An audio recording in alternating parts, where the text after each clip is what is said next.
Hi guys, welcome to my channel. నేను మీకు prince cut blouse మనం కట్ చేసి చూపించాను కదా ఒక వీడియోలో. పింక్ కలర్ బ్లౌజ్ సేమ్ అదే కస్టమర్తో ఈ బ్లౌజ్ కూడా సేమ్ అదే ఆర్ట్తో కట్ చేసేస్తున్నాను లైనింగ్ని. అవేమో 3 బ్లౌజెస్ ఉన్నాయి. ఆ 3 బ్లౌజెస్లో పింక్ కలర్ బ్లౌజ్ ఒకటి, గ్రీన్ కలర్ బ్లౌజ్ ఒకటి. ఫస్ట్ ఈ 2 కట్ చేసుకున్నాను. అదేమో ఇంకోటేమో బ్లౌజ్ కట్ వర్క్ బ్లౌజ్, అందుకని చెప్పి అది నెక్స్ట్ కట్ చేద్దామని కట్ చేయలేదు. ఈ 2 కట్ చేసి చూపిస్తున్నాను. సేమ్ అదే ఆ బ్లౌజ్ ఎలాగైతే మెజర్మెంట్ ఉందో సేమ్ అదే మెజర్మెంట్స్తో ఈ బ్లౌజ్ కూడా కట్ చేస్తున్నాను. నెక్, ఫ్రంట్, హ్యాండ్స్ ఇలా కట్ చేసుకుంటే మీకు ఈజీగా ఉంటుందన్నమాట. ఒకేసారి కట్ చేసుకున్నానంటే మళ్ళీ ఒక్కొక్కటి కట్ చేసుకోవాలంటే ఇబ్బందిగా ఉంటుంది కదా. సేమ్ ఈ వీడియోలో ఎలా అయితే పెట్టి మీకు చూపిస్తానో అలా కట్ చేసుకో. లైనింగ్లే కట్ చేస్తున్నాను. లైనింగ్ తడిపి ఆరేసుకున్న తర్వాత అవి ఒకసారి ఐరన్ చేసుకుని అట్లని కట్ చేసి చూపిస్తాను మీకు. అలా లైనింగ్ తడిపి ఐరన్ చేసుకుని కట్ చేసుకున్నారంటే నీట్గా వస్తుంది బ్లౌజ్ కుట్టినప్పుడు. బ్లౌజెస్ నీట్గా వస్తాయి అన్నమాట. ఇప్పుడు బ్యాక్ కట్ చేశాను, ఇప్పుడు ఫ్రంట్. ప్రిన్స్ కట్ కదా, 2 పార్ట్స్ ఉంటాయి. సేమ్ అలాగే ఆ వీడియోలో చూపిస్తున్నట్టు కట్ చేసుకోవాలి. సేమ్ లైనింగ్ని ఒకేలా కట్ చేసుకుంటే సరిపోతుంది.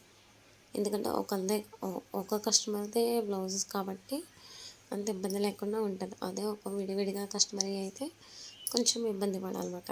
అంత మాట మెజర్మెంట్స్ తీసుకుని కట్ చేసుకుంటూ ఉండాలి. ఇప్పుడు నేను వీడియోలో చూపిస్తున్నట్టు కట్ చేసుకుంటే సరిపోతుంది.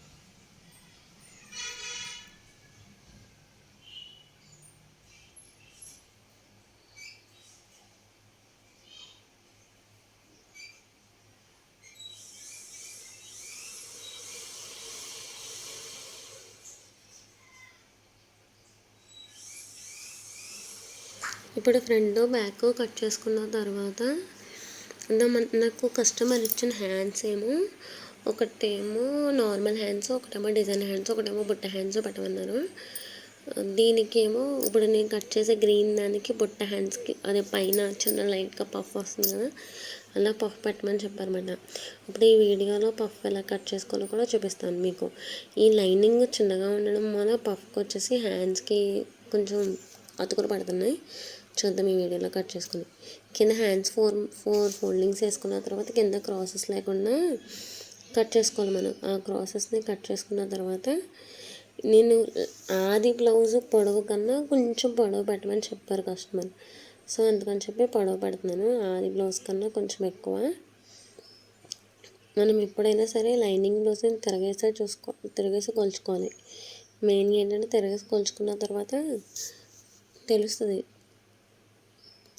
ఇప్పుడు చూడండి, వాళ్ళు నాకు ఇచ్చిన బ్లౌజ్కి దీనికి కొంచెం పొడవు పెట్టాను. మార్క్ చేసుకున్న కాడికి 2 ఇంచెస్ లేదా 3 ఇంచెస్, అదే 2.5 ఇంచెస్ లేదా 3 ఇంచెస్కి కింద మార్క్ చేసుకుని స్కేల్తో గీసుకోవాలన్నమాట. నేను చూపిస్తున్నట్టు బుట్ట పెట్టుకోవడానికి పైకి 3 ఇంచెస్కి మార్క్ చేసుకోవాలి. చూసారు కదా, నేను అదే లైనింగ్ తక్కువగా ఉన్న వల్ల లైనింగ్ కదా అతుకులు పడుతున్నాయి. అందుకని చెప్పి అతుకులు వేయడానికి వీడియోలో మీకు తెలియడం కోసం అతుకు పెట్టాను. ఆ పైకి 3కి మార్క్ చేసుకోవాలి. 3కి మార్క్ చేసుకున్నాక ఆ మిడిల్లోంచి అక్కడికి కూడా ఆ పక్కకు కూడా 3కి మార్క్ చేసుకోవాలి. 3కి మార్క్ చేసుకుంటే అటు పైకి 3, అడ్డం 3, నిలువు 3 అలా మార్క్ చేసుకొని ఒక బాక్స్ కింద డ్రా చేసుకోవాలి. దాన్ని ఒక బాక్స్ కింద డ్రా చేసుకున్నాక నేను వీడియోలో చూపిస్తున్నట్టు కరువు తీసుకోవాలన్నమాట అక్కడ. ఎందుకంటే వాళ్ళు ఇచ్చింది పఫ్, చిన్నగా పఫ్ రావాలని చెప్పారు కస్టమర్. సో అందుకని చెప్పి చిన్నగా పఫ్ వచ్చేలా తీసుకుని నేను వీడియోలో చూపిస్తున్నట్టు గీసుకోవాలన్నమాట. హ్యాండ్స్కి ఏమో కింద మార్క్ చేసుకుని పఫ్కి ఏమో పైన మార్క్ చేసుకుంటే తెలుస్తుంది. వీడియోలో చూసారు కదా, ఆ వీడియోలో పైన ఒకసారి ఇలా పఫ్ తిరిగింది, కింద ఒకసారి లైట్గా పఫ్ తిరిగింది. ఇప్పుడు దాన్ని కట్ చేసుకోవాలి మనం. లైట్గా అంటే కస్టమరు కొంచెం చిన్నగా పెట్టమన్నారు పఫ్, అందుకని చెప్పి చిన్నగా గీసారు. అదే పెద్దగా కావాలంటే కొంచెం 4 అలా తీసుకుంటే ఇంకా పెద్దగా వస్తుంది అన్నమాట పఫ్. ఈ లైనింగ్కి అతుకులు పడతాయి, పైన అతుకులు పడితే హ్యాండ్స్కి కూడా అతుకులు పడతాయి అన్నమాట. స్లోగా కట్ చేసుకోవాలి, ఎందుకంటే పఫ్ కదా, అందులోని ఇది అతుకులు పడే లైనింగ్ కదా, అందుకని. ఇప్పుడు హ్యాండ్స్ రెండు డివైడ్ చేసుకోవాలి. హ్యాండ్స్ రెండు సెపరేట్ చేసుకున్నాక అక్కడ అతుకులు పడతాయి కదా, ఆ క్లాత్ని ఒకసారి అరేంజ్ చేసుకుని చూసుకోవాలి అది సరిపోతుందా లేదా. ఒకసారి అరేంజ్ చేసుకుని చూసుకుంటే మనం స్టిచ్చింగ్ చేసినప్పుడు ఇబ్బంది లేకుండా ఉంటుంది. ఒకసారి స్టిచ్ చేసిన తర్వాత నెక్స్ట్ వీడియోలో స్టిచ్చింగ్ ఎలాగో కూడా చూద్దాం పఫ్ హ్యాండ్స్ని. ఇదే బ్లౌజ్కి వెనకాల బాట్ నెక్ అడిగారు. కింద 5కి మార్క్ చేసుకొని పైన షోల్డర్కి 3 మార్క్ చేసుకున్నాక నేను వీడియోలో చూపిస్తున్నట్టు స్కేల్తో గీసుకోవాలన్నమాట. స్కేల్తో గీసుకొని పైనుంచి కిందకి 3 మార్క్ చేసుకోవాలి.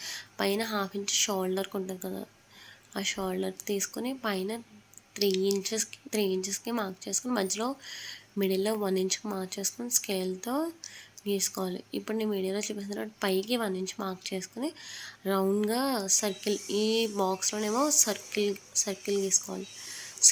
సర్కిల్ టైపు పాట్గా గీసుకోవాలన్నమాట.